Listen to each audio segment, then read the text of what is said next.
Hey, what's up everyone? Just want to show you guys what I've been busy with lately.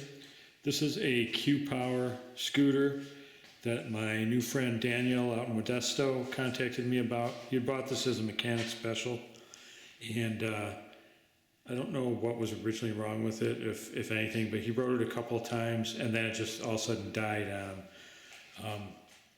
He saw some of my videos, he contacted me and asked me if he could send it to me, pay me to fix it for him. I told him, I got no problem with that. I can do that, but shipping on these things isn't cheap because they're so heavy. Anyway, he didn't care about that, so he shipped the thing out to me, and I took a look at it, and basically the alarm module was bad in it.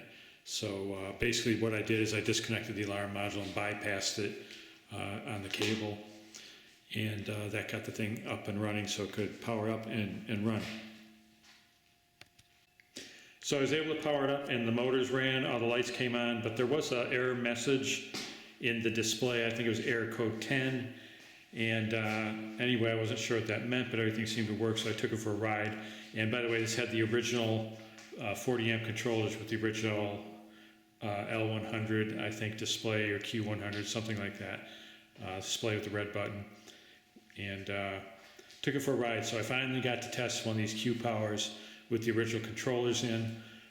Like I said on mine previously, I've never ridden a Q-Power with anything but the newer 35 amp controllers in them, and that's what's in mine, and that's the ones I've done all my videos on. So I finally got a chance to ride one with the original controllers in it to compare it, and I'll tell you what, the 35 amp controllers have a heck of a lot more torque and acceleration than these 40 amp ones do, and they're a lot smaller as well. So I finally got to test and compare those two, and by far the newer ones are an upgrade, in my opinion, over the original ones. Okay, so I took it out for a ride, and it rode nice, but again, I was used to mine, so I could tell a big difference right off the bat on the acceleration and dual motor mode between the older controllers and the newer ones. Having those older controllers, I suggested to him that he purchase the newer ones like I have in mine, and put those in this thing, have them shipped to me, because I didn't trust the controllers in there. So he did that. I got the new controllers, put them in here. So that's the main thing I did to it, other than completely customizing it. Actually put street tires on it. Daniel wanted the street tires on it like I have on mine. Took the off-road tires off, both front and back, and installed these nice street tires, nice and smooth on pavement. Whole different feel to the scooter with these street tires on it. So that's one thing I did. Of course, also, I completely painted the chassis, left the stem and everything this metallic red, but all along the bottom, the whole chassis, painted a gloss black. And then Daniel wanted that number 52 on there. And then just all the way around the back, the whole swing arm, everything, just with the gloss black. And that came out really nice.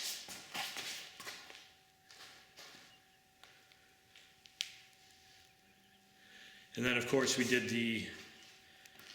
I had this laying around. I asked Daniel if he wanted it because it's something I hadn't used. But man, this thing really looks nice with this dragon. And they carried it up on the fender here, the tail, because it was longer. It's meant for a longboard. So it was a big piece of grip tape. And that came out really nice. Did the wire wraps in this red and black type of sheathing. So that came out good.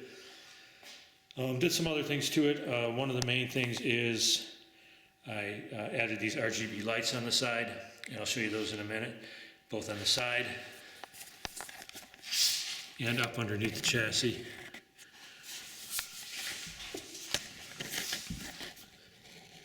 So you can see there's two strips there, one on either side, and that's all sealed in there good with that shoe goo stuff, which turns quite hard after it dries, so that's a good protection for that. And there's a couple of rubber feet under there, so when you set it down, it stands on those.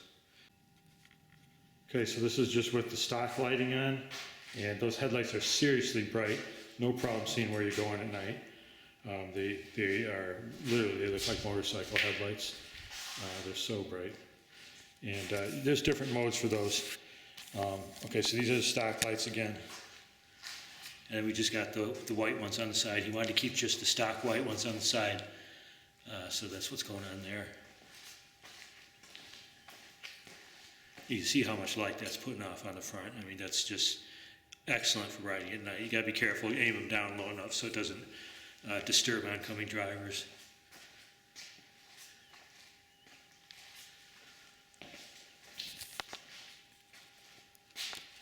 Okay, got the RGB side lights and underneath lights turned on now. It's just set for a red. And you can see that gives off a nice glow underneath it. That red looks really good with that dragon and the other red on this. This came out really good, I think. And you can control the different colors, different patterns on those lights.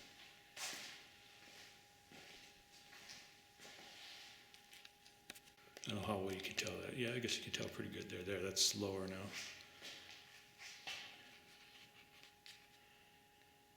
There's a blue.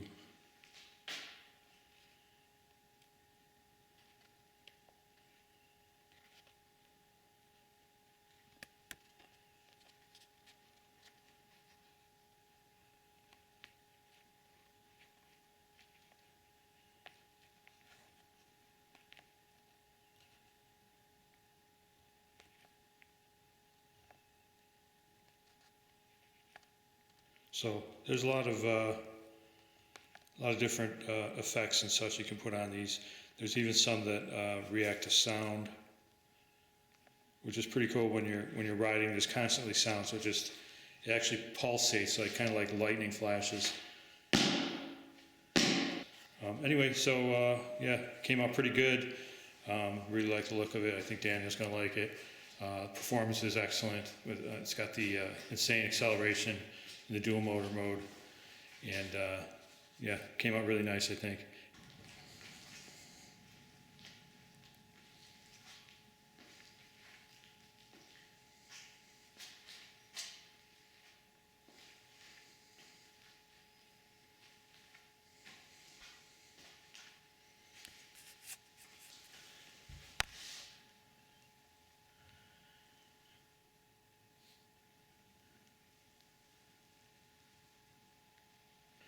Alright guys, that's it for this one.